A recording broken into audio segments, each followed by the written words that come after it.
एक बार की बात है, एक लड़का था। उसका नाम सबल था, जो नगर में रहता था। वह अपने जीवन से बहुत निराश था।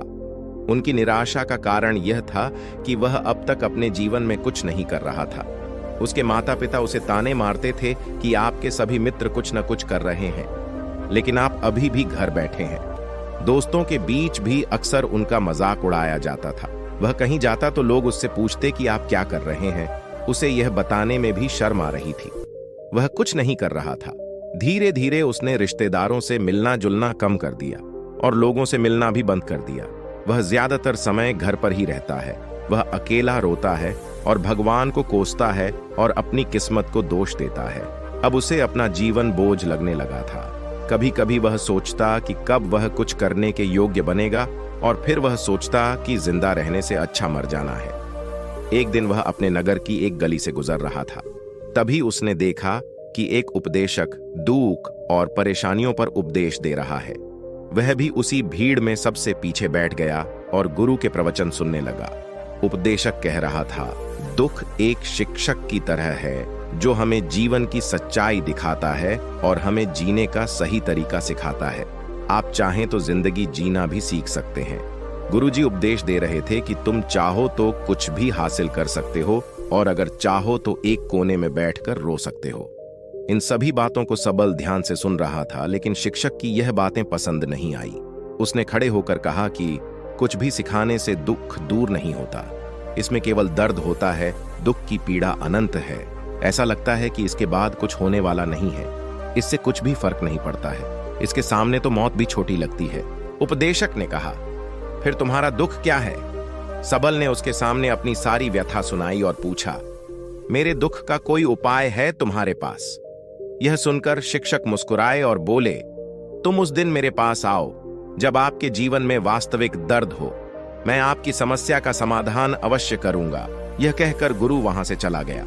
सबल ने सोचा, कहीं मेरा दुख नकली तो नहीं है? क्या मैं जिस दर्द से गुजर रहा हूं वह नकली है? मेरा दुख कोई नहीं समझ सकता। जब माँ बाप नहीं समझते तो गुरु क्या समझेगा? उनके दुखों से व्यथित होकर सबल ने एक फैसला लिया कि अब वह कुछ करेगा। सबल ने एक छोटा व्यवसाय शुरू किया, पर उसे सफलता नहीं मिल रही थी। लेकिन उसके घर वाले पूछते हैं कि क्या वह कुछ कोशिश कर रहा है? वह अपने व्यवसाय में लगा रहा और धीरे धीरे उन्हें सफलता मिलने लगी। फिर उसने गति पकड़ी और केवल 3 साल के अंदर ही वह एक बड़ा बिजनेसमैन बन गया।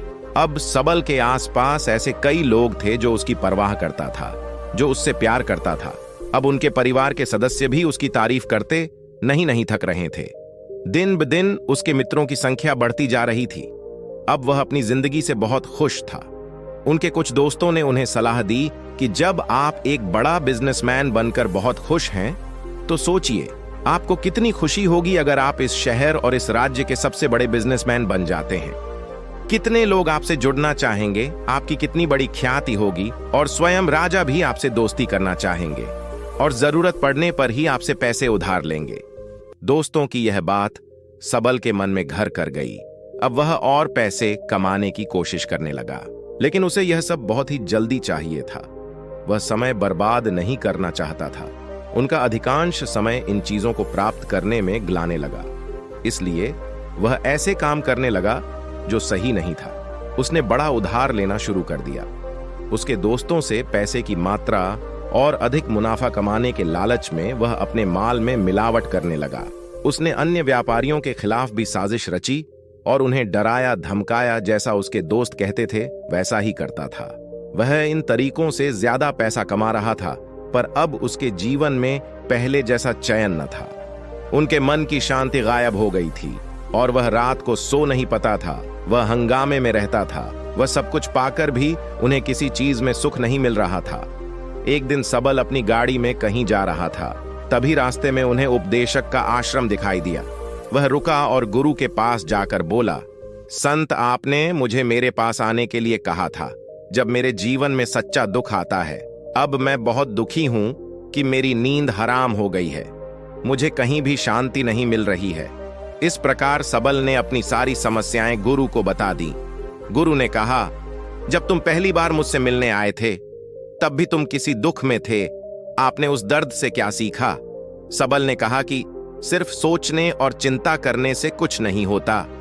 आपकी दृष्टि को सच करने के लिए यह कार्रवाई करता है, और सिर्फ काम करने से कुछ नहीं होता, परिणाम भी मिलना चाहिए।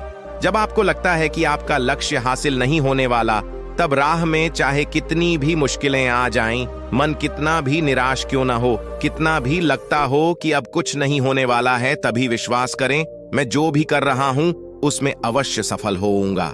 खुद पर ध्यान दो, लोगों पर नहीं। लोग केवल सफल लोगों का सम्मान करते हैं।